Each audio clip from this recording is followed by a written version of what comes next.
What's going on YouTube? My name is FG3000. I'm back in the place to be and welcome back to Brown Dust. Now in today's video, we're going to be doing an overview of all of the in-game activities that await you in Brown Dust when it comes to PvE. So let's go ahead and get started. All of the PvE in-game activities are housed right here in the challenge mode button, starting off with the rune temple. Now the runes function pretty similar as they do in most hero collectors. You can equip runes to your characters to either enhance their strengths or offset their weaknesses. In this game, we have 5 to choose from. We have Assault, which is attack, Vital for HP, Fatal for crit percent up, Rage for crit damage, and Shield for defense. Now, the great thing about Brown Dust, now let's be honest, when it comes to grinding rune dungeons in most hero collectors, it's not really a fun activity. It's kind of a necessary evil. Here in Brown Dust is actually pretty simple. You can press this button right here, tell the game that you want to repeat this dungeon 80 times based on your stamina. The game will tell you exactly how long it'll take, 2 hours and 38 minutes. Hit start battle, click OK, and the game will automatically grind those rune dungeons for you in the background. So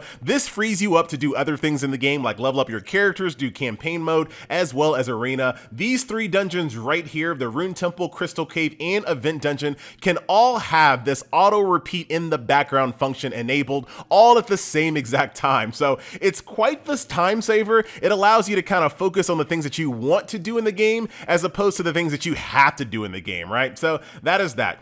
The same thing applies for the Crystal Cave. Now these are materials that are used to awaken your characters. As you can see, depending on what day it is, there's a different type of Crystal Cave available. Right now it's Chaos Day, which basically opens up all of the crystal dungeons. This allows you to do this 10 times per day. However, if you want to do it more than 10 times per day, you can use diamonds to do so, but I found that, at least not in the early game, that's not really necessary. So that is the Crystal Cave.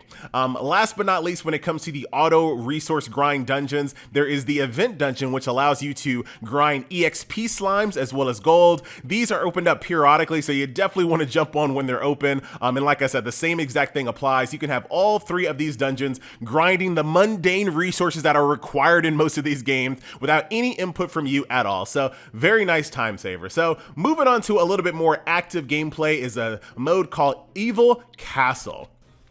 Now over here in the Evil Castle, this is your tried and true, ladies and gentlemen, endless tower mode with a small twist. Now every single one of these floors actually has a prerequisite in order to get a full perfect clear. Now as you guys can see right here on the very first floor, I wasn't actually reading what these were, so I didn't get it all correct. But as you guys can see, clearing the floor, winning with losing less than 4 mercenaries, winning with less than 7 mercenaries on your team, and then of course winning within 65 turns. That'll get you a full clear. Every single one of these floors has their own little type of challenge to allow you to do that. However, you can keep going beyond the floors even if you do not do all of the little extra challenges. So as you guys can see, I didn't do this challenge, but I can still move on to floor 2 and jump right in here. So we'll go ahead and let this play out just for now. I'm actually going to go ahead and I'm going to, let's go ahead and try to get this right. I think I have to do less than 7.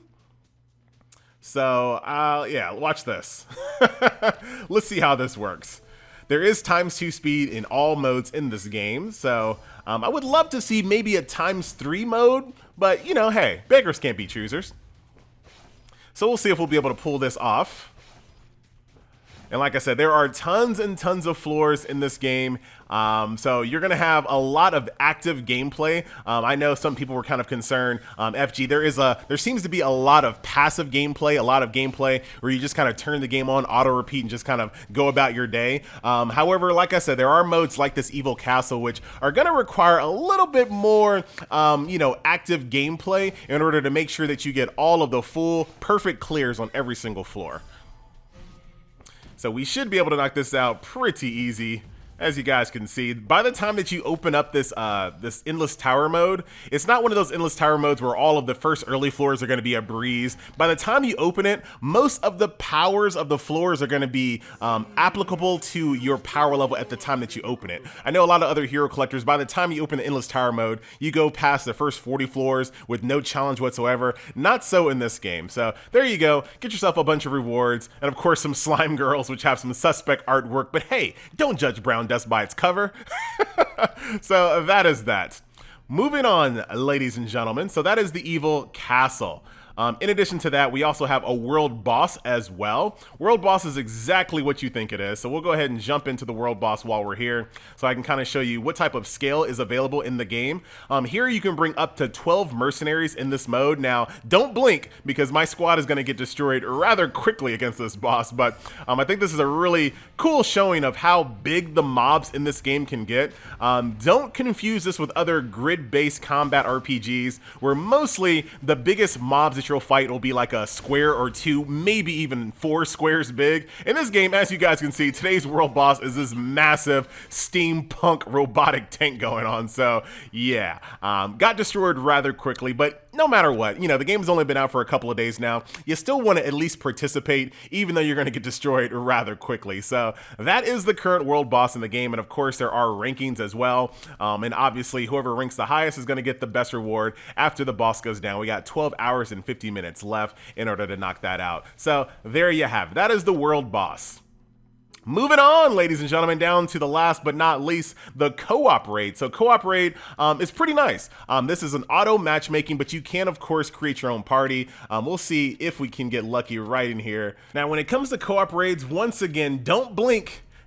Ladies and gentlemen, because if you do, you're not going to see my team for very long. Well, actually, this one's a little bit easier. Refreshing due to change of enemy info. We should be good. All right, so as you guys can see, my team is basically destroying a lot of these mobs here. So maybe I can make my team proud and defeat the rest of them. So like I said, you're not going to see your co-op teammates in this mode, but as you just saw there, as they kill different mobs, they will be taken away from your screen as well. So people that are right now trying to jump into this fight, they just saw that I killed those mobs in the back, and we should be able to knock out this. I love the design of these characters here. This guy is a dwarf riding on like a hermit crab with a rocket launcher on the side. Very cool artwork in this title. Outlaw Dolan, down you go. Isn't that like a YouTuber name? I swear there's a YouTuber that has that same name. So there you have it. You can go inside your battle record here and receive your reward. Thank you very much. And out you go. Same thing. Got my rewards. And of course, there are dailies associated with doing that as well. So that is the in-game PvE when it comes to Brown Dust. So we covered Rune Temple, Crystal Cave, Event Dungeon, Evil Castle, World Boss, and Co-op Raid. So that'll kind of give you an idea of what your daily gameplay loop will be inside the game. And of course, a little bit later, as I get a little bit more acclimated to what PvP is all about, I'll show you the Guild War and the live PvP once I get there, because we kind of already talked about Arena, which is AI versus AI PvP. Pretty straightforward. Novice Arena, which is exactly like regular Arena, but here you can only bring mercenaries that are 4-star and below. So once I get a little bit more acclimated to these other modes here, I'll show you what they're all about. Look at this terrible defense log. Come on, team. Look at this attack log, though. Look at that attack log. Defense, though. Woo! So that will do it. Ladies and gentlemen, boys and girls, once again, my name is FG3000. Actually, you know what? Let's end this video off with some summons here. I'll give you guys a little bit of advice that I got from someone else. So if the advice is wrong, don't blame me, blame them. So let's see if we can win this fight here. Beatrice here, Maria, got ourselves some suicide skeletons down here in the back. I'm still trying to learn everyone. Got Britain here up in front, but this straight line here that he has, that is going to be his demise. In addition to that, my Riddell is just going to basically destroy this little second line here with no problems whatsoever. Very, very nice. There goes my little suicide king right there. Yeah, we're definitely in good shape. Definitely in good shape here. I need to work on this my tank down here. She's my weakest link here, but I pretty much have everybody that I like to have on my squad right now.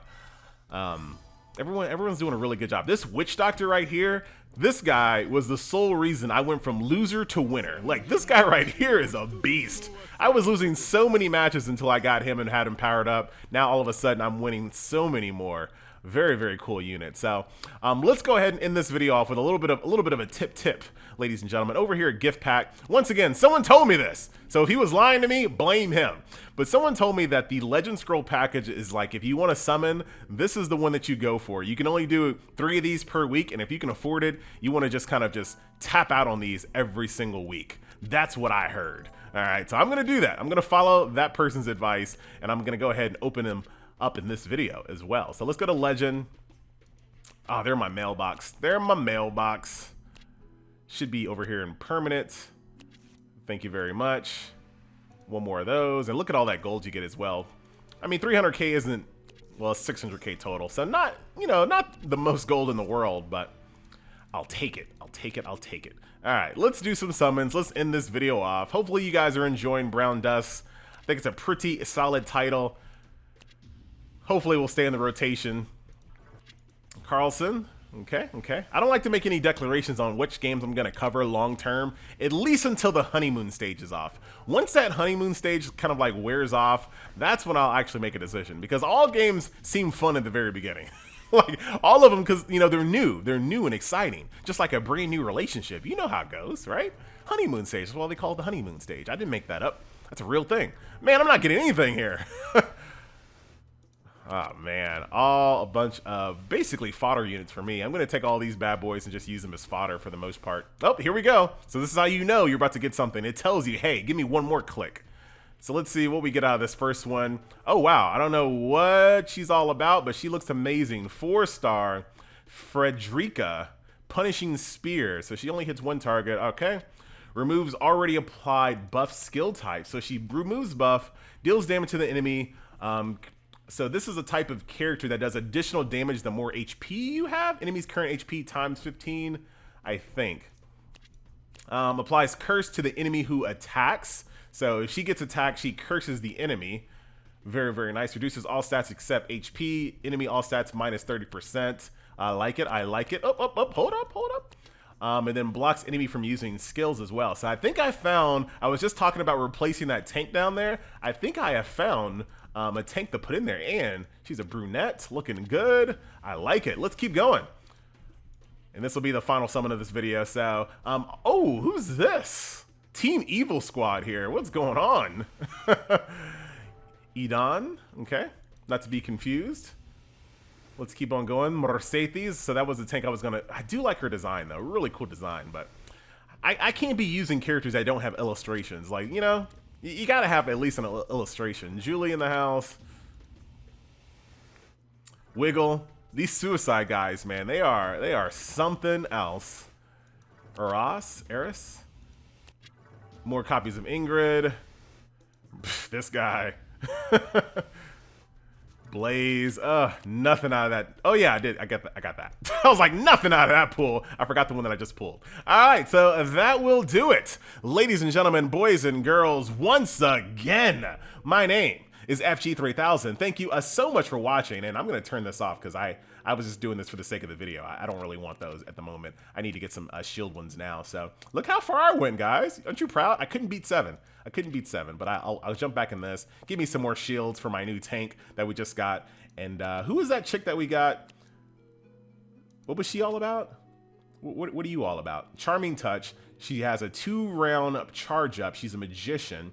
Charms multiple enemies in the center to destroy themselves. Now, I was on the receiving end of a really bad charm, and I gotta say, it seems pretty potent. Makes the enemy attack their allies by charming them. Attacks oneself when there are no allies in the same line. Very interesting. Makes it unable to receive healing as well.